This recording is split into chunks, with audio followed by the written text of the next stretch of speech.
Excellency Emomali Rahmon, President of the Republic of Tajikistan. بیاید در مقابل عملهایی که ما را از هم جدا میکنند متحد باشیم و به سوی جهانی حرکت کنیم که احترام و شناختن قدر همدیگر اساسی آن باشد. شهرت جهانی ملت تمدن آفر تاجیک با فرزندان برومند و نیکمنیش، ابرمرد از تبار خورشید با سیاست باقرار و تشبس‌های بی‌نظیر به خاطر آینده نیک نسل‌های امروز و فردای جهان. امروز ما شاهد افزایش نزاع‌ها در مناطق گوناگون جهان هستیم که صدها هزار تلفات جانی را میان اهالی آسایش‌تر در پی دارد. پیشنهاد می‌نمایم که توسط قطعنامه مخصوص سازمان ملل 10 ساله تحکیم صلح به خاطر نسل‌های آینده قبول کرده شود. امروز برای جامعه جهانی از همه بیشتر صلح لازم است. این پیشنهاد در لحظه ها و مرحله ارائه گردید که دنیا در حالت ناامنی و بی‌ثباتی قرار دارد.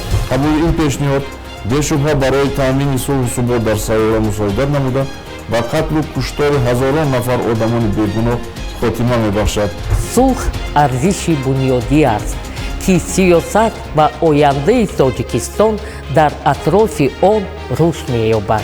تحکیمگری صلح جهان، متکای همدلی مردمان با سیاست موفق، پشتیبان ارزش‌های انسانی، امامعلی رحمان، فرزند برومند ملت تاجیک، سیاستمدار ناتکرار با محبوبیت جهانی.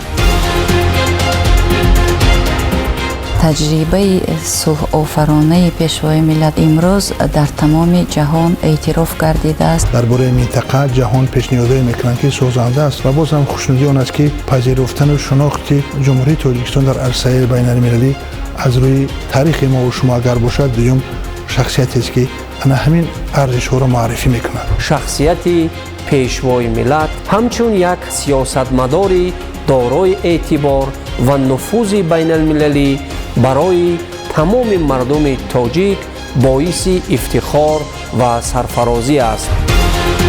اراده قوی، استواری در پیشنهادهای بی‌نظیر به خاطر تحکیم صلح و آسایشتگی در جهان.